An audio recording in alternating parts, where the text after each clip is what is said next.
Okay. Now, let's talk about recovery and rehabilitation in the care of older persons. Okay.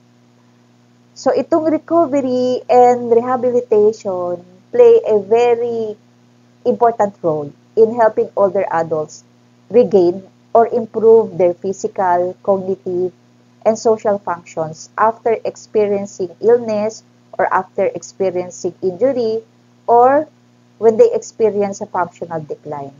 So, this process aim to optimize independence, quality of life, and overall well-being.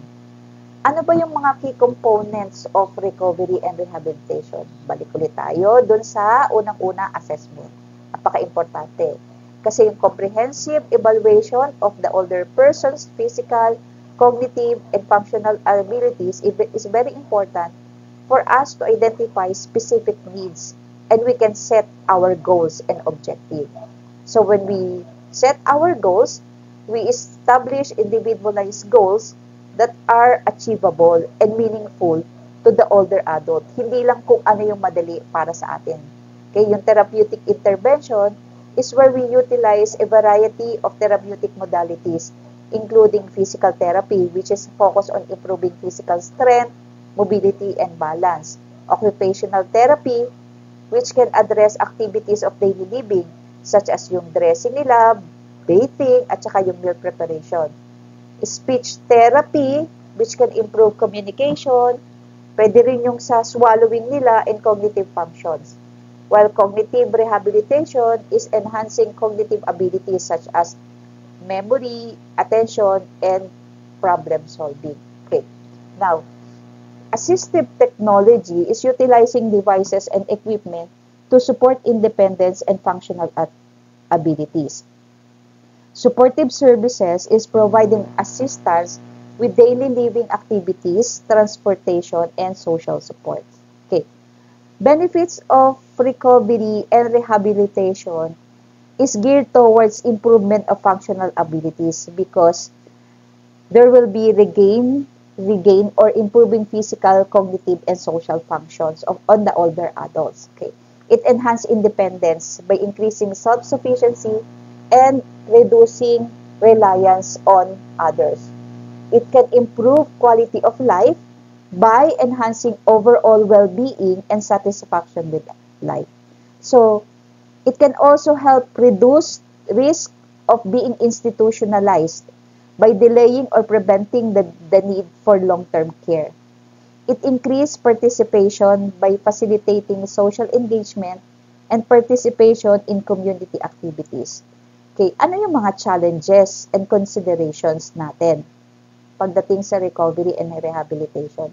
Siyempre, una na dyan, yung mga age-related challenges or yung mga age-related changes. We have to recognize and address age-related physical and cognitive changes to older clients. Another is the chronic conditions, managing the impact of chronic illnesses on recovery and rehabilitation. Another challenge is the motivation and adherence. We need to encourage older adults to actively participate in rehabilitation programs and adhere to treatment plans. Access to services is another thing. Ensuring access to appropriate rehabilitation services, including those in rural or underserved areas. Again, yung caregiver support by providing resources and training for caregivers or to members of the family who has no idea on how to manage older persons to support older adults in their recovery and rehabilitation. Okay, yung journey nila in their recovery and rehabilitation. So, itong recovery and rehabilitation, napaka-importanting component nito sa care of the older persons. So, if we provide comprehensive assessment, individualized intervention, supportive services, health tayo, mga nurses and other healthcare professionals can help older adults optimize their functional abilities, enhance their quality of life, and maintain independence. Okay. So, quality of life in older persons, a deeper dive. Ibig sabihin, mas intindihin natin na beneath the superficial level. Okay.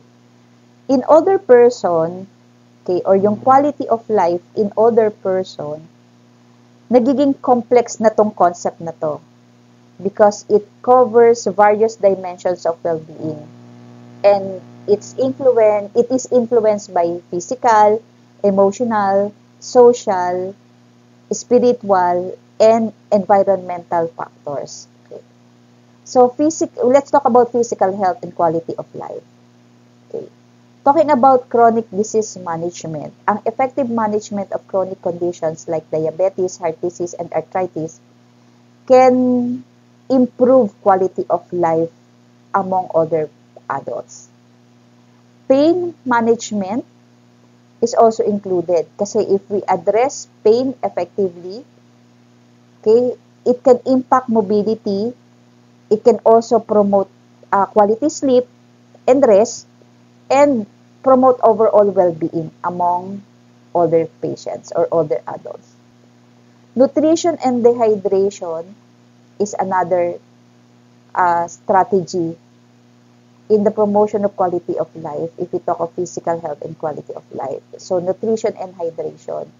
If we ensure adequate nutrition and hydration, we are helping them maintain physical health and we help them prevent complications. Okay. Physical activity or regular physical activity can improve strength. It can also improve balance and overall health even for older adults with limitations. Okay. Understanding mental and emotional health. Okay. Under mental and emotional health, hindi mawawala dyan ang depression and anxiety.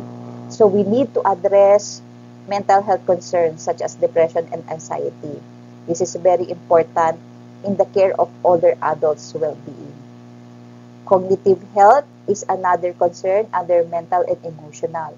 So if we promote cognitive health through activities like puzzles or yung mga games na applicable sa kanila and social interaction, we can help prevent cognitive decline among older clients. Stress management, okay?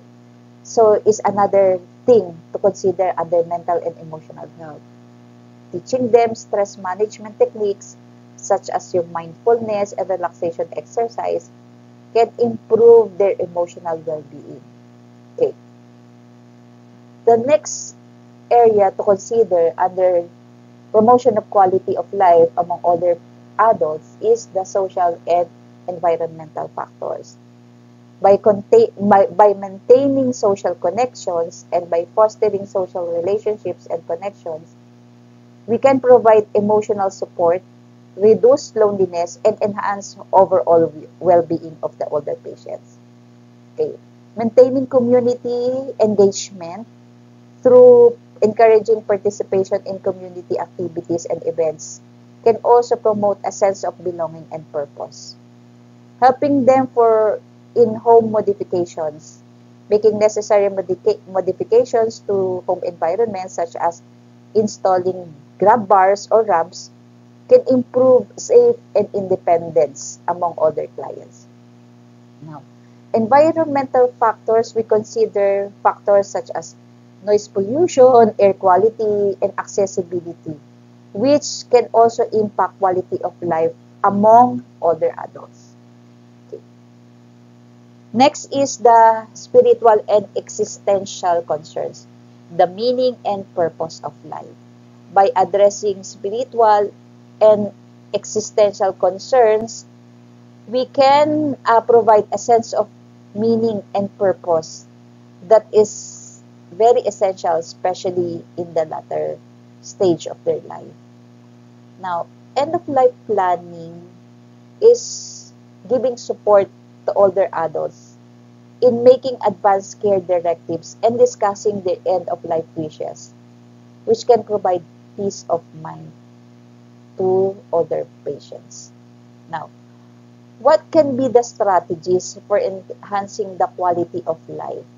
We can promote person-centered care by prioritizing the individual's needs, preferences, and goals, and setting of goals that is centered to the older person. Another strategy is interdisciplinary approach. We can collaborate with healthcare providers, social workers, therapists, family members to help address various aspects of quality of life. We can also provide supportive services by providing assistance with activities of daily living, transportation, and social support. Community-based programs which will offer programs that promote physical activities, social engagement, and mental health support. Access to care by ensuring access to high-quality healthcare services including preventive care, chronic disease management, and end-of-life care.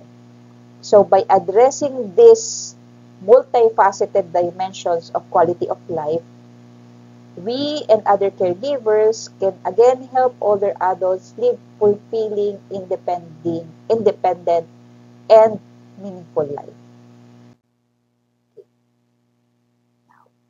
Let's move forward to nursing interventions for specific problems of older persons. Include care that support wellness.